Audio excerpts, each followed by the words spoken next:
Hi, welcome back, everyone. Back for another movie review. We're continuing our Friday the 13th series with our special guest, Ben Metcalf, here from 3 Minute Horror. So, subscribe to his YouTube channel if you haven't already. He reviews all kinds of horror movies, and he's great at seeking out some of the most obscure, crazy horror movies you could find. He's opened new worlds to me, so definitely, definitely check out his channel. But That's today why we're going.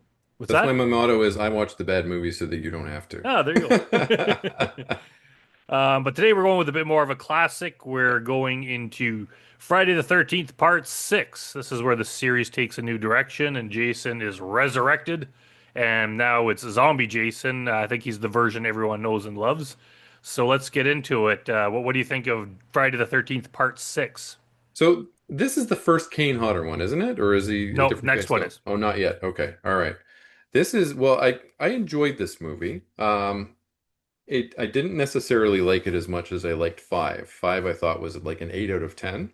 But I really thought that this one was quite good. I mean, it's where they solidify the whole zombie Jason story. I didn't realize the more we got into watching all of the rest of these movies, the more I started to realize they didn't stay with classic the way that everyone thinks of Jason Voorhees as like a walking like an unstoppable zombie monster man that kills everything, right? They didn't stay with that for very long. It was only a few movies that he was like that before they started getting weird. But this one, the general consensus from Facebook, at least when I posted my review of this, is that everyone loves this movie the most.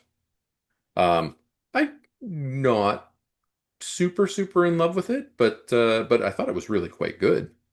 What do you think? Yeah, I agree.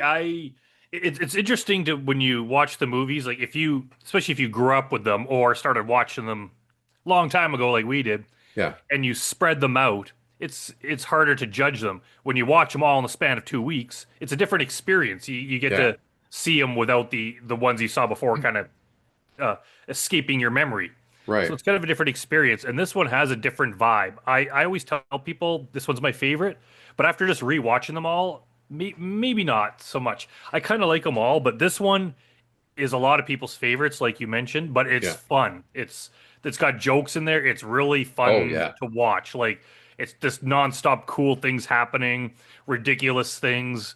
Yeah, the kills are like crazy. It's got some awesome Alice Cooper music. Like it's just a really cool one to watch. Like I think if you wanted to introduce someone to the series and pick one for them to watch first, I think this is probably the one that's most likely to get them to Yeah. want to watch the rest. I can agree with that for sure. The Alice Cooper soundtrack though is very good with the exception of the last song, which sucks. Yeah, the man behind the mask, which is Yeah. supposed to be his main one. I don't like that song. The Teenage Frankenstein. I listen to that song all Yeah, the time. that It's was freaking great. awesome. Yeah, yeah. They were playing that one in the camper. I remember. I was like, Yeah. "Oh man, that's Alice Cooper." I didn't realize at that point in time that this was an all Alice Cooper soundtrack. But yeah, the Man in the Mask, their Man Behind the Mask, is not as bad as the Iggy Pop song "Freddy's Dead," but it is pretty bad. Yeah, it's pretty bad. Which is funny because everyone that's the one that people mention, right? And they're like, "Oh yeah, Alice Cooper did the Man Behind the Mask," and it's Mhm. like, yeah, that's like the worst song in the movie. It's probably Yeah, one of the worst Alice Cooper songs. I know you mentioned it, but yeah, probably. Oh no, um, there were some pretty bad ones in Monster Dog. okay, okay. I haven't heard them all, so Monster Dog, the Italian horror movie, pretty bad. So yeah, this one starts off. Yeah, the jokes are great. This one starts off with Tommy and Horshack. Tommy's friends with Horshack from Welcome Back, Kotter. I couldn't even believe it. yeah. Starts driving. They're driving to the graveyard. They're gonna, for whatever reason, Tommy decides that Jason's not dead enough. He's only been down there for like 10 years. I need to make sure. I need to super kill him. I need to do an extra Uber kill on top of that. And so he convinces Horshack to go with him down to the graveyard, and they do their thing. They decide that they're going to burn the bones. And everything that happens after this movie is now it was Shelley's fault before. Now everything that happens afterwards is Tommy's fault. Yeah, this could have been solved by just letting it be. Especially Yeah, when you have a guy who has a history of seeming like he's dead and then coming back to life. yeah, for sure. Once he's buried under a pound of like dirt, just leave him. Just he should just move to England or something. Just get far away, Yeah, live your life, never mention it again. Instead, he digs him up. stabs him with a metal pole, and then of course the metal pole gets hit by lightning, and Jason comes back to life. He But the couldn't interesting just thing about, he couldn't just sorry, be satisfied with burning him too. He had to I'm gonna stab this corpse so many times. Oh, he makes me so mad. yeah.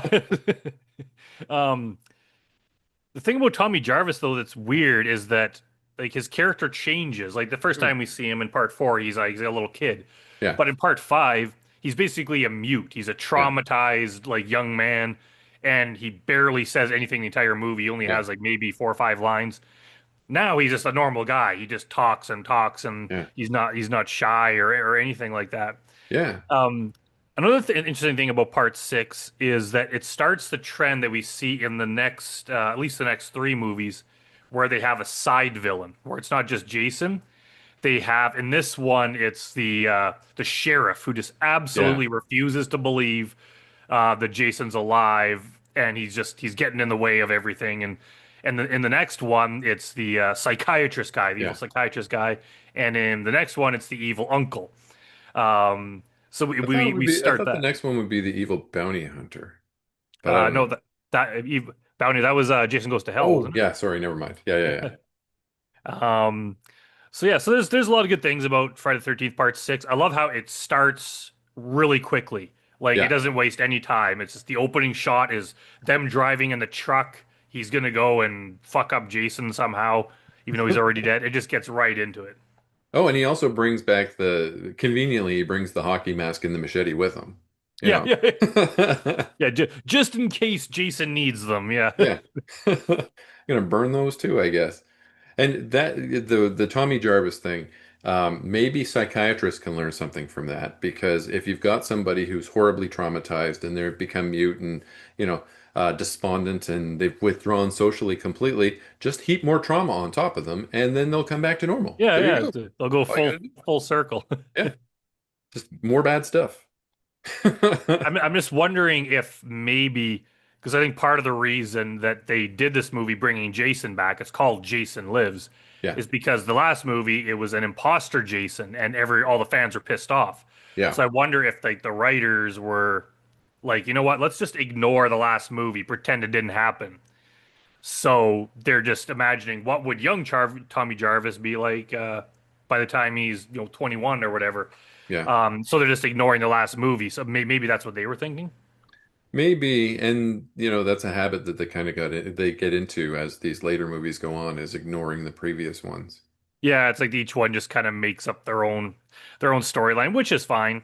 Yeah, You can kind of thread them together. I like kind of coming up with my own timeline and my own plan of like how do you make each movie make sense, even though they change everything all the time. It's like if you really think about it, you can kind of justify everything until you get to Jason Goes to Hell. Then your work is really everything. cut out for Yeah, you. But then we'll everything get to that falls when the apart. time comes.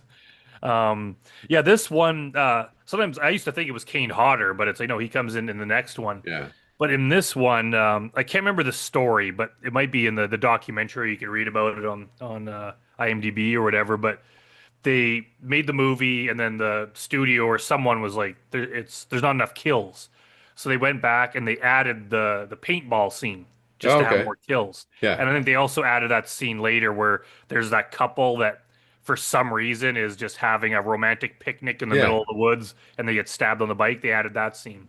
But apparently by that time, the guy who played Jason, I guess he was like pigging out on the free food on set, and he got considerably fatter during the yeah. course of the movie. So they were like, okay, well, you're too fat to play Jason because you look different. So they brought in a different guy to play Jason. So there's actually two different Jasons. Interesting. Oh, I had no idea. I do remember from when I was a kid the scene with the people on the picnic. And when the woman wanted to have sex and the man didn't because it's such a dirty act. Oh yeah, messy actors. Yeah, yeah. Yeah, I remember that from when I was a kid. Um, in this one as well, they've changed the name of Crystal Lake to Forest Green, which didn't stick over time. It was just Forest Green, I guess, for a few years. They decided they're going to change the name of the whole town, and then they reverted it back afterwards.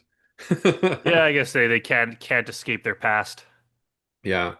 I liked the Three Stooges gag that they did with the paintball people, where they had them all lined up and they cut off all the three heads at the same Yeah. time. Super Three Stooges joke there. The one thing I find weird about Yeah. that scene, and when I originally watched it, I had to like rewind it to see if I was Hmm. missing something.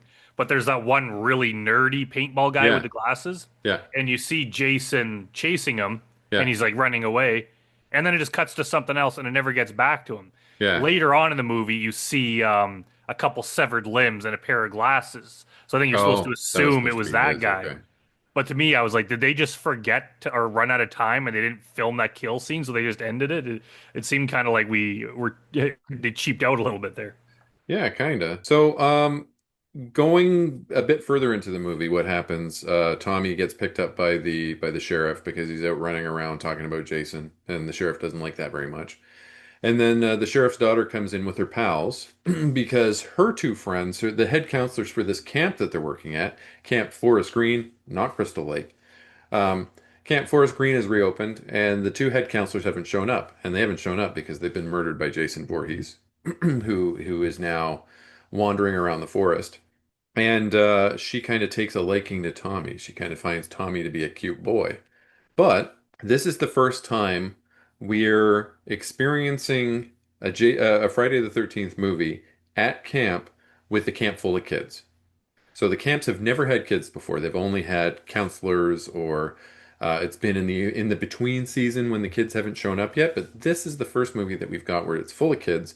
And I suspect before I was thinking that the Nintendo game was based on either the first or the second movie, but the NES game, the old Nintendo Friday the 13th game, definitely based on this movie. Okay. Yeah, Yeah, it's funny. Yeah, this is the only one with kids, yeah, and it's funny because there's two boys, but the one in yeah. particular, and he has like a whole bunch of one-liners that are really Oh ridiculous. yeah. I wonder if he was like a producer's nephew or something, and it's like, okay, I'll do this movie, but yeah, you got to give little Billy here a bunch of lines. So they just wrote these really stupid lines for him. I It's don't a, know. I thought I his do sec like them. It's just yeah. ridiculous. It's ridiculous, but it's still funny. He was funny at the end when he turned to his pal and he said, "So, what were you going to be when you grew up?" Yeah. Because they all figured they were going to die. There's a lot of that in this movie, though. Yeah, It's partly like they're trying to be serious, a little bit yeah, campy, but even the Gravedigger guy too just oh has a whole yeah, bunch of like really bad lines, but yeah. they're kind of like Arnold Schwarzenegger lines where you know they're bad, but that kind of makes them good. It makes them memorable. He does a fourth wall break too, which is very funny. The gravekeeper. Yeah, yeah. He Yeah, looks right at the camera. and he says a bunch of sick people out there. Yeah, Yeah, or yeah. Some people have a sick idea yeah. of entertainment, something like that. It's like, ah, okay. That gravedigger guy, very funny. At one point in time, he calls it. He says, "What does he think I'm a fart head?" Which was very funny. He names his booze bottle Kathleen. So when he's talking, he keeps talking to his liquor bottle, Kathleen. I don't know if every liquor bottle is named Kathleen for him or just that one in particular, because he does throw Kathleen behind his head when he's done. And then Jason grabs it and Yeah, smashes it and then yeah, stabs him with it. yeah, exactly. There's a couple of little, I would say plot holes, but kind of little errors. The one part where the sheriff's daughter and Tommy Jarvis are Yeah, driving around in her car, yeah, and of course she doesn't want to get caught with this boy because her dad hates this boy. So they're driving. All of a sudden, there's a like a police check stop because they're trying to find Jason. So they have the road blocked. So she yeah, slams on the brakes, and she's facing them like she was driving towards them. She slams on the brakes, and then she's like, duck. Tommy Jarvis ducks down. yeah, And then one of the cops calls the sheriff and says, hey, we got a car here. We just saw someone inside duck down. The license plate is blah, blah, blah, blah, blah. yeah. And the sheriff's like, that's my daughter's car. How could they see the license plate, though? Because she was facing, like the car was facing them and there was no license plate on the front. Oh, And then she yeah. puts it in reverse and starts driving away backwards. At no point could they have seen the license plate. But Maybe they I've seen this forgot that they movie weren't in probably Canada. 50 times. I never thought about that until this most recent time. Maybe they forgot they were in the US and only in Canada we have license plates on both sides, not just the back. You can. I don't think it's mandatory here though. Is it? Really? Oh, it isn't. Mine doesn't. In Ontario, we have to have them on both sides. Oh, okay. Yeah. It's an Ontario rule, I guess. Oh, Interesting. Yeah, there were a bunch of little things that I noticed with this one. There were some Easter eggs, like the camp was on Cunningham Road, I guess Oh named yeah, after yeah. Sean S. Cunningham, and yeah, lots of funny little things. The body count ends up being pretty high in the end. I'm surprised that they needed to go back and make it higher because the cops end up raiding the camp at the end, trying to take Jason down, and he ends up killing all of them. So yeah. That's another thing that I always found hilarious is like, Mm, okay, these guys, there's a mass murderer on the yeah. loose. They assume it's Tommy Jarvis pretending to be Yeah. Jason, but either way, they know there's a mass murderer on the loose, Mm, and he might be at this camp full of kids. So the cops descend on this place looking for this killer. yeah. All of a sudden, this little kid comes running out and is like, "There's a scary man over there," and the cops like, "Aw, there's no scary man. It was just a dream." It's like you're literally there looking for a killer. Like maybe that's the guy you're looking for. Maybe you should take it seriously. I don't know. I think they were trying to make that kid feel better or something. I don't know. I don't know about that one. But yeah, there's a lot of good kills in this one. Yeah. Um bending the sheriff backwards, breaking his Oh yeah. back, shoving the girl's head through the side of the camper, and you see her face like you know, like push into the metal. Yeah. There's a lot of good ones. One thing I've noticed though, and it becomes more apparent as we get further down, is that a lot of the kills happen out of shot in these movies. And I don't know if that's because they were going for a wider theatrical release, but I remember these movies being a lot more. I was a child at the time. They seemed a lot more brutal back then. Like you saw everything, like, oh my God, I can't believe that they did this. But when I'm rewatching them, a lot of you'll see the knife come up like this, and then you'll see it come back down, and then it happens off screen, like it happens off shot. Some of them you see actually Yeah. happen, but not a lot of them. Yeah, we'll get into that a bit more with Yeah, and I have some comments on that in the next yeah, installments and when we eight for discuss sure. them. Yeah, But yeah, there's a lot of that too, where like yeah, you'll see someone get pulled out of a window, and then like yeah, later you'll see their head. But it could also be limitations, like especially back then, like it yeah. was hard to show a decapitation all the time and make it look good. So Hmm. they maybe they just had to cheap out a little bit. Yeah, censorship obviously was a big part of it. It's weird to say as a horror fan, but honestly, like I'm not a big gore fan. Yeah, Like as long as the movie's entertaining, I don't think it's ruined by a lack of gore. no, yeah, So it's like, okay, maybe they cheaped out or they got censored a bit, but it doesn't make the movie worse. Obviously, I don't want it to be censored by someone other than the filmmakers. Like if the yeah. filmmakers chose to do that, fine. But if it's like the studio or the MPAA or whatever that's like, hey, cut that part, that's like, that pisses me off. But Hmm. Yeah, I don't have a problem with it either. I think you get to a point where at this point in time, I've seen so many movies like Laid to Rest, like the Chrome Skull movies, that are just brutal that maybe I had conflated these Friday the 13th movies when I was younger to be something more intense than they actually were because I've seen so many different things now. that is possible too, because yeah, a lot of the time, especially if you haven't seen it in years or decades, you're trying to remember a movie you saw when you were like Yeah. 16, and it's like things are more shocking back then because you were younger and you hadn't seen as many movies. Yeah. So yeah, that's a good point. It's like, yeah, are you just misremembering it, or yeah, The sleeping bag kill. I think that's in the next one. yeah, Yeah. Okay. Well, we'll talk about it when we get to the we next will. one then.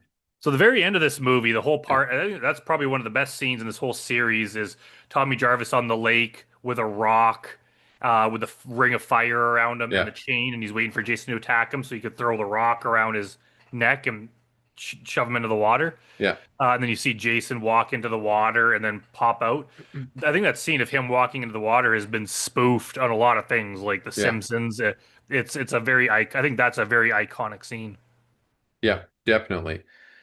But Tommy, you got to sink this guy down deeper if you don't want him grabbing at people's legs as they're swimming by. Well, I think that's why the sheriff's daughter Yeah. turns on the propeller on the boat and shoves that under his face to just give him that extra little bit of death. And that's a scene that I remember very vividly from when I was a kid. The scene with the boat motor and Jason underneath the water. Yeah, that was. I think I even knew that scene before I'd seen Yeah. any of the movies. I just Yeah. saw pictures of it. It was probably on the Mm. back of the VHS box or Yeah. something, but like I was aware of that scene before I even had seen any of the movies. All So right. overall, what would you give this one? I gave this one a 7. I always find these so hard to rank because Yeah. I like them all, and it's like I'm partly ranking them against each other, but also ranking them against other movies. But if I give like you know, Forrest Gump or something an 8, it's like if I give this an 8 too, it's like really are they on the same Yeah. level? Like Forrest Gump's probably a better movie, but I like the Friday the 13th too. So I'll just judge them based on the others. Yeah, I'd Yeah. go 7.5, maybe Yeah. 8. Yeah, something like that. Yeah. There are only a couple of easy scores in this whole series for me. And this isn't one of them, but I believe this one is a 7. 5 is my favorite so far still. It's an Okay. 8. There are a couple coming up that were easy for me to rate, and we'll get into those. I have opinions. All right. Okay, well that's it Yeah. for Friday the 13th part 6. We'll be Yeah. back next time for part 7. So thanks for watching everyone. See you next time.